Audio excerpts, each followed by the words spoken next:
porque hace un tiempo me pasó que viendo un video de cómo un gran científico norteamericano, el doctor Hugh Rosen, doctor en astrofísica, él explica la maravilla de la creación del universo desde el punto de vista científico y de Dios. Viendo ese video me quedé yo impresionado porque decía, la verdad que yo no me imaginaba lo que era Dios. Es más, yo creo que todavía no lo podemos imaginar. Es algo tan extraordinario, tan poderoso, tan increíble, que el que cree que lo puede entender está equivocado. Ni siquiera entendemos su amor, su misericordia y su capacidad creadora menos. Imagínense todo. ¿Sabe qué dijo el doctor Ross? Dice que todo este universo que no podemos ver en el espacio, todo fue creado simplemente para darnos los elementos necesarios para la vida en este pequeño planeta. Esas grandes estrellas que explotan y las nebulosas y las constelaciones, todo hace que genere elementos químicos necesarios para la vida en este pequeño planeta que se llama Tierra. Y Él lo hizo todo para nosotros. Entonces, viendo eso y viendo un artículo que me llegó sobre el respeto, quería motivarlos al respeto a Dios, porque resulta que en las universidades más famosas del mundo, cuando tienen profesores de muy alta categoría, ¿sabe qué están haciendo ahora? Cuando entran a clase, obligan a que todos los estudiantes dejen el celular afuera. ¿Por qué? Porque es el profesor más carga del mundo, el premio Nobel de no sé qué, y hay que respetarlo. Porque si suena un celular, el viejo para y se va. ¿Cuánto más el Señor? Entonces la pregunta mía de ustedes, ¿quiénes creen que aquí está el Señor? Amén. ¿Están seguros que creen eso? Sí. Entonces, si Él está aquí, hay que respetarlo. Tenemos que amarlo, pero el respeto a Dios tiene que salir del corazón. No es algo así como simplemente, como antes decían, hablando de Jesús, los pachucos decían el mechudo. No, ¿qué es eso? No, colochos. No tienen la menor idea, no tenemos la menor idea del respeto que tenemos que tener por el Señor. Entonces, si el gran profesor exige que los celulares queden apagados, ¿cómo es que aquí, a veces, y en otros lugares, está el celular que suena a mitad de la prédica? O si no, están con el celular y oyendo la prédica, mira, gol de Saprissa. No, eso no puede ser. O Heredia, dijo Milton. No puede ser. Si usted viene aquí, viene a respetar y a honrar al Señor Dios, creador del universo y creador de usted, y dueño de todo, dueño de usted, dueño de todo lo que tenemos. Entonces, comencemos a pensar en la importancia de tener respeto al Señor. Imagínense, un profesor de la universidad llega y enseña matemáticas, y hay que respetarlo porque enseña matemáticas. ¿Qué estamos aprendiendo aquí? Matemáticas. Estamos aprendiendo a vivir y a lograr llegar a la vida eterna. Es la cosa más importante de toda nuestra vida. No, pero me paso viendo videos, contestando mensajes. Por favor, respetemos al Señor. Amén. Así es. Un día de esto estaba alguien orando y mientras oraba contestaba mensajes. ¿Cómo puede ser? O contestando, mira qué tal cosa. Sí, ya te atento. Amén. Y otra vez, no, por favor. A mí eso me da cólera. Es el colmo del irrespeto. Sí, así es. Sí. Y es una piedra de tropiezo para el hermano que viene de corazón a buscar a un Dios vivo en el nombre de Jesús. Exacto. Sí. El que viene de corazón está así tal vez y cuando otro sonido. Sería mucho sacrificio que los domingos no traigamos el celular o lo dejemos. Ok, la pregunta es, en una hora en que usted apague el celular se acaba el mundo. Si usted cree que se acaba el mundo, vaya de un psiquiatra porque ya tiene adicción. Porque eso no es así. Así que por favor, piénsenlo bien, porque si venimos aquí es para aprender del Señor, Amén. Para adorar al Señor, para comunicarnos con Él. Y entonces, si usted tiene mucho sueño, quédese durmiendo. Porque aquí tenemos que venir a estar concentrados en agradar al Señor. Amén. Ok, ¿está claro? Un aplauso al Señor.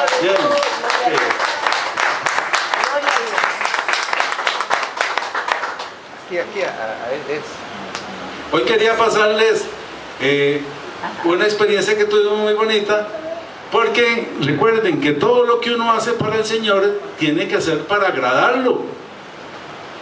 Les cuento mi experiencia con el bautizo. Cuando a mí me dijeron que tenía que bautizarme y yo era católico, ¿qué les pasa a estos locos? Si ya yo estoy bautizado. Y eso yo no lo hago. Y me costó decidirme a bautizarme hasta que entendí que era importante el bautizo. Y cuando lo hice, ¿sabe cómo me sané? Y lo hice con todo el amor para el Señor. Porque digo, lo hago para agradarlo a Él. Y me olvido de todo lo que yo estoy pensando. Entonces aquí quería pasarle unas fotos del último bautizo que tuvimos hace ¿cuánto? Como 15 días. El 11 de abril. En el 11 de abril le hicimos el último bautizo de la iglesia. Se bautizaron ¿cuántas? 6. 6 personas. Estuvo muy lindo, muy lindo. Entonces aquí quería pasarles estas fotos.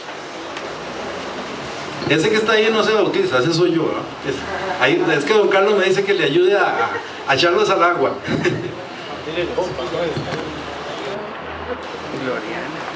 Ahí vemos a un conocido, no está por aquí, allá está el papá, el que se bautizó. Aquí vemos a Oscar. el hermano Oscar. Aquí el hijo. Oscar. Aquí vemos saliendo el agua. Aquí vemos a David, el hijo de Diliana. Ahí está. Fue algo tan lindo porque es una alegría. ¿Vieron la alegría que se siente? Que son personas que nacen del agua hacia el Señor nacer. Ahí está David otra vez. Es que les cuento, para mí fue una experiencia muy linda porque esta piscinita, en esa piscinita, mi sobrino David, que lo tengo abrazado, ahí aprendió a nadar chiquitillo. Y que se bautizara ahí, pues para mí fue una gran alegría. Gloria a Dios. Gloria a Dios. Qué lindo. Ahí está Mili con doña Cinia y don Carlos. Raquel, que no vino, no está, ¿verdad? No está Raquel. Aquí está don Carlos, que iba a orar por una chiquita que estaba ahí de una vecina, que había que presentarla. Aquí una vecina que se bautizó, aprovechó que llegamos y dijo que si podía bautizarse, entonces se bautizó. Aquí la señora don Oscar, ¿cómo se llama? Isabel. Isabel. Sí, que aprendió a nadar también, ¿verdad?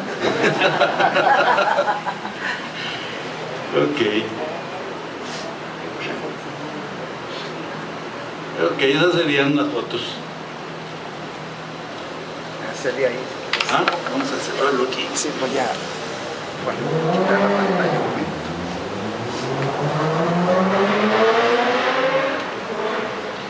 Entonces, cuando usted hace una ceremonia o usted toma la decisión de bautizarse, de casarse, lo que sea, usted lo hace ante el Señor. ¿Y por qué? ¿Para agradar a sus familiares? No, para agradar. ¿Para agradar a la novia o al novio? ¿Para agradar a los amigos? No, para agradar al Señor en primer lugar. Es un acto de fe. Es un acto de fe que por algo Él lo dejó, ¿verdad? Amén. Ok. Bien, aquí rápidamente quería un repaso del último tema de la cápsula que habíamos visto. Recuerda que hablábamos de arqueología bíblica.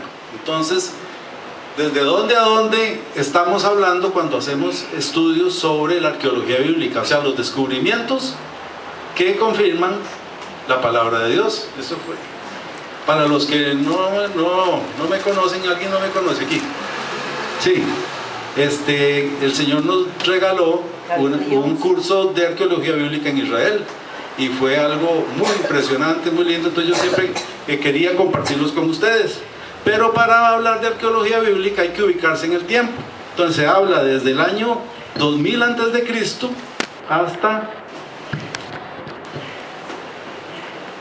¿hasta dónde? 1550. Hasta, no, más o menos 1000. Esa primera etapa que ellos consideran arqueología bíblica es hasta la primera y la iglesia primitiva, que es por el año 300 y pico. Ok. Ahí hablamos de la edad de bronce, que implicaba el bronce medio, que hablaba de los patriarcas, corresponde con la época de los patriarcas, Abraham y todos ellos.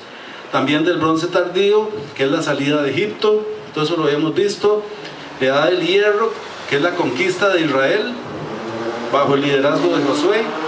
Después la Era del Hierro 2, que es el establecimiento de la monarquía, el rey Saúl, el rey David, el rey Salomón, y la destrucción del reino de Israel en manos de los asirios. Ok, ese era un mapa que habíamos visto sobre el imperio asirio. Después viene la época babilónica, cuando los babilonios destruyen el templo de Salomón, y se los llevan esclavos, ¿verdad? Después viene la época persa, cuando el rey, el emperador de Persa le permite volver a construir el templo. Ellos habían sido llevados como esclavos, después de muchos años les dan permiso de volver a construir el templo, y ese se le considera el segundo templo. Pero como no fue tan espectacular como el primero, entonces le preguntaba yo a ellos, los judíos, por qué no hablan de 3 templos, porque este fue hecho por Esdras y Nehemías.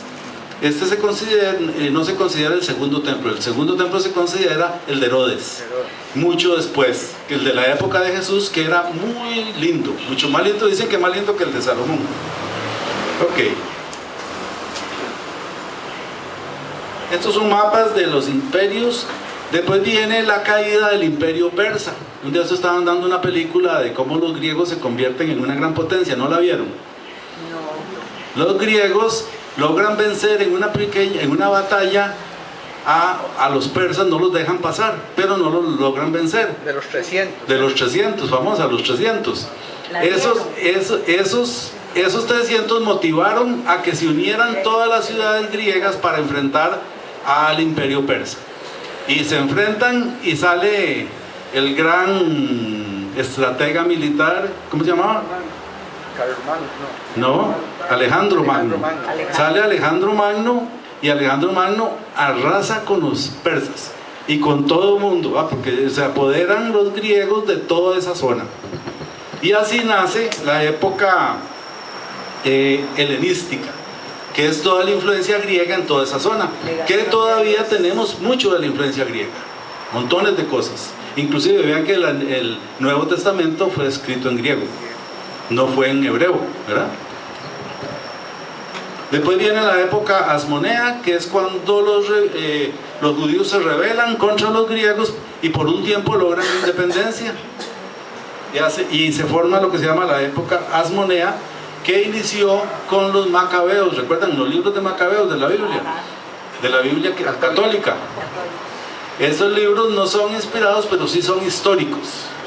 O sea, sí existieron los macabeos, y los macabeos fue un grupo de judíos que se enfrentaron a la invasión griega. Los griegos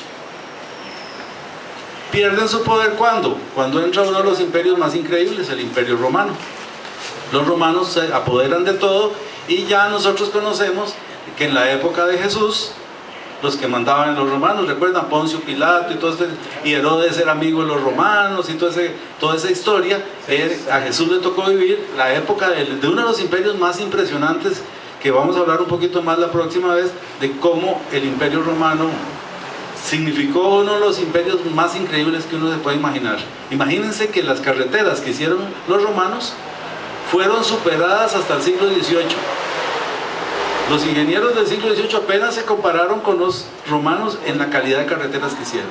O sea, eran increíbles, acueductos, edificios, bueno, eran geniales.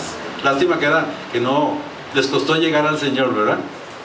Ok, entonces hasta aquí vamos a dejarlo hoy, y vamos a hablar un poco más la próxima vez. Recuerden que lo importante de todo esto, de la historia y la arqueología, no es el conocimiento en sí. El conocimiento no es nada si usted esto no le permite para afianzar y profundizar en la palabra de Dios. Bueno, muchas gracias.